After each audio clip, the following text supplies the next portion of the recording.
Hello and welcome to Insights, the podcast with your host, Joe Pane. Join me in this deep exploration of our personal journeys from ambition to meaning, where we stop living life fast and start living life deep.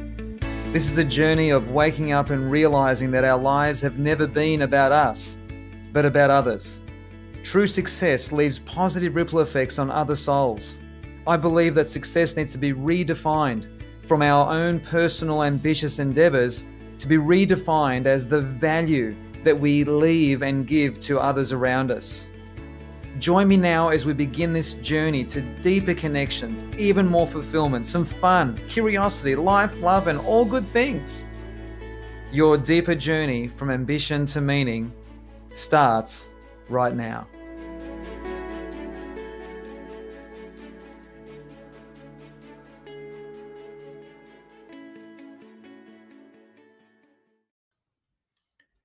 Hey everyone, welcome to episode 67. Joe Pane here. I hope you're all doing as well as can be.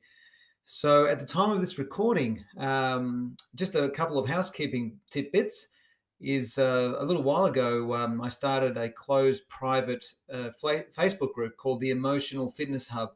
We just recently passed 1,300 members. And if these messages in these Insights podcasts genuinely resonate with you, I'll welcome you to apply to ask to come into the group. We'd love to see you there. I record little mini trainings there every week and a message every Sunday night. So it's 2 times a week. You'll get to hear from me, unless of course you're sick of me. Then don't worry about joining. So one more last housekeeping thing. On October 21 and 22 is the final free Intro to EDIS training for 2021. And of course, that is for anyone who is interested in behavioral profiling, energetical profiling, and just getting into deeply into someone's world and how to do that. And it's a wonderful introduction. And of course, if that is something that genuinely resonates and connects with you deeply, and you're a consultant or a coach or a leader or a business owner of any kind, then from there you can always continue deeper down that rabbit hole into the world of behavioral profiling by becoming fully internationally accredited, which is a program that I run quite regularly, which I've been running specifically now for about 11 years. So that's housekeeping done. Just thought I'd share all that with you. Today, what are we looking at today's insight? Today's insight is we're looking at the difference between pain and suffering, And what I want to talk about here is, or share with you, some thoughts on both of these, because they're both very, very different. To get straight to the point, pain is something real in life. Pain is something inevitable, guaranteed to have. We have all experienced pain in different ways, whether it's physical, whether it's the pain of an emotional relationship breakup, whether it's the pain of letting go of someone, whether it's the pain of letting go of the end of a certain career path, or whatever it might be. We can all attribute pain to lots of these things. And it's an inevitable part of life. It really is. Suffering, on the other hand, is a psychological construct. Is it a real experience? Absolutely it is. But the difference is it's driven by our psychology. So suffering is a form of not letting go of the pain that should have been let go of a long time ago. It's holding on to something for way too long. Holding on to a relationship that perhaps was well and truly expired, or trying to go back into aspects of your life that you no longer belong in. I know that any time in my life when I've tried to go back to an older part of my life, it's not the same anymore. It's just simply not the same. I remember when I left my real estate job and I went on a sabbatical for 15 months and I did all these meditation retreats and vision quests and a whole bunch of different incredible experiences. When I ran out of money, I went back to my job and I was gladly accepted back, and I was glad that they accepted me back. And I found that I just didn't belong there anymore. I know that when you've been away from something for so long, you change, you evolve, and people change and evolve. You know, I was talking online with a beautiful friend of mine, Colin, who lives over in Los Angeles, and when they moved from Sydney to Los Angeles, not Los Angeles, California rather, I think. Colin, if you're listening to this, please correct me. I know that you live in Orange County, which sounds lovely. But when I remember, he shared some wisdom with me in that when they left Sydney and they went to live in the United States, and then they came back to visit a little while later, I think it was a year or two later, he said Sydney was completely different to him. The people had changed, they had changed, everything had changed. So I believe that when we're holding on to pain that needs to be let go, it becomes suffering. And suffering is a mindset. It's something that we're creating in the meaning that we are attributing pain that is long gone, or trying to hold on to something in our life that has no business being in our lives anymore, in the form of whatever expression, whether it's a relationship ending or whatever it might be.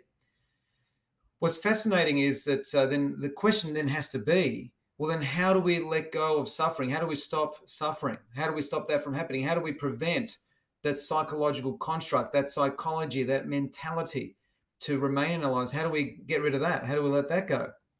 Well, there's a couple of different things I want to share with you here, a couple of different ways of doing that.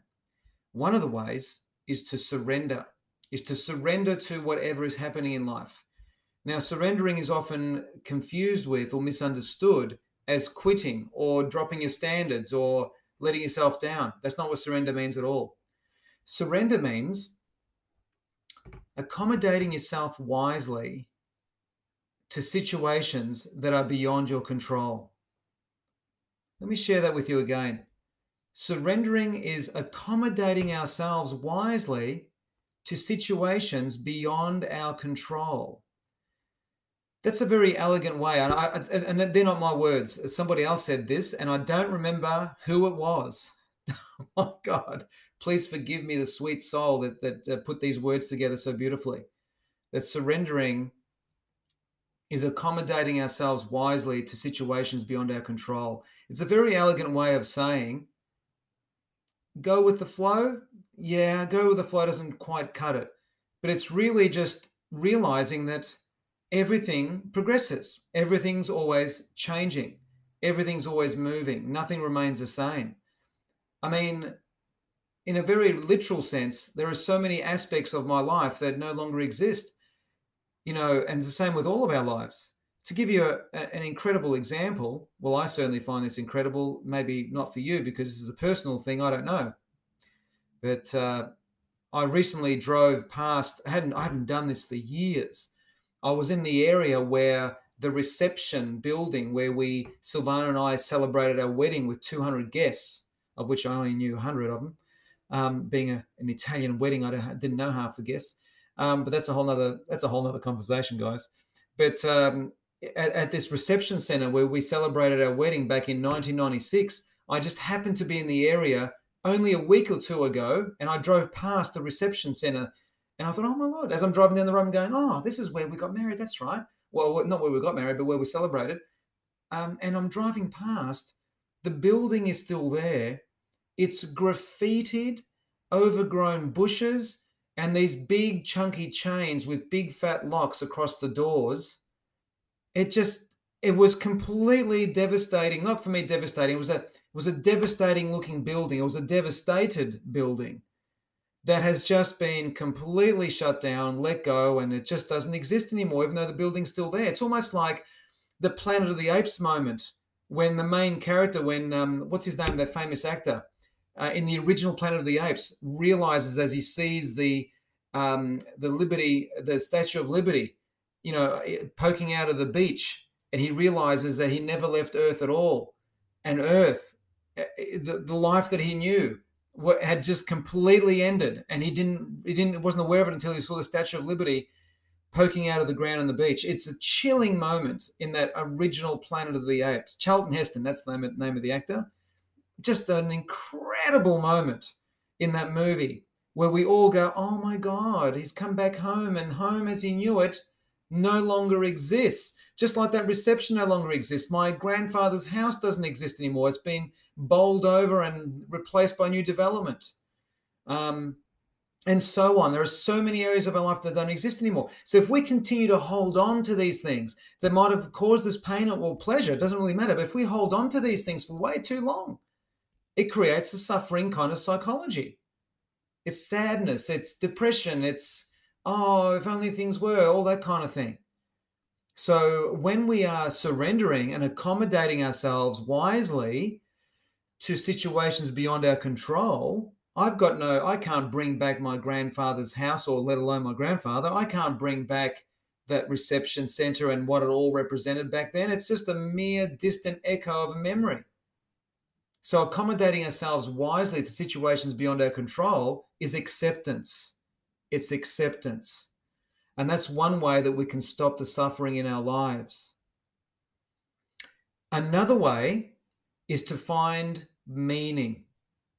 And lately, I've been diving back in to Dr. Viktor Frankl's book, Man's Search for Meaning, which I have been recommending to every person in my training sessions and everywhere I've been talking recently to read this book, because it completely wipes clean the window of whinging. You and I, we tend to whinge sometimes. I know I whinge a lot sometimes. I've been whinging a lot about what's been going on here in Victoria to a couple of friends. And I won't go on about that at the time of this recording, deep in September, as we face the rest of the year in lockdown. I mean, it's just, anyway, I'm not going to commentate on that. But let me just share with you that I've been whinging. But one of the ways that we can wipe that whinging screen clean and clear is to read this book. Now, he says in here, Viktor Frankl, it's an amazing book. He says in here, in terms of meaning, he says there are 3 ways to find meaning. He said, I'll just quote directly from the book. He says, the great task for any person is to find meaning in his or her life. So Frankl saw that there were 3 possible sources of meaning, okay? The first source, which was spoken about here in heaps, especially in the early episodes, is finding meaning through your work. You know, doing something that you view as significant, that's contributing. The second one is to find meaning in love. And what he means by that is by caring for another person.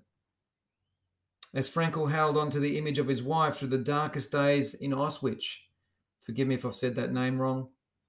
But that's how he survived.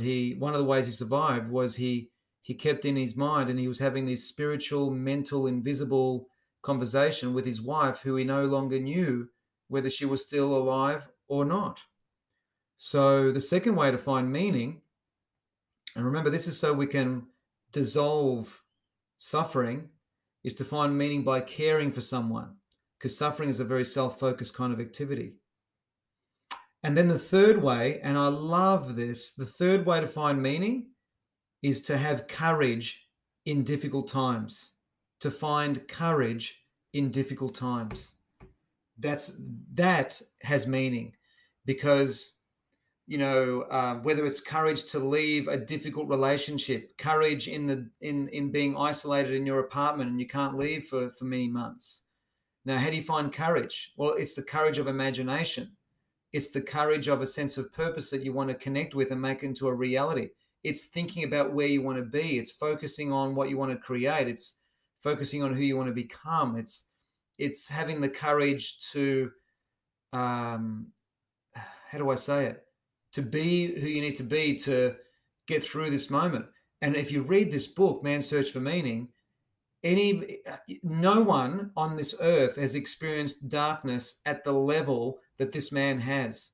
And the moment you read the first 10, 15, even 20 pages of this book, it'll clean completely the lens of the whinge. It'll eradicate it completely. So let's do a bit of a mini recap, shall we? So how do we stop suffering? We stop suffering by 2 ways. 1, by surrendering. What does surrendering mean? By wisely accommodating ourselves in situations beyond our control, like just letting it go. So be it. It's done. Move on. Ultimately, we have to let go of everything.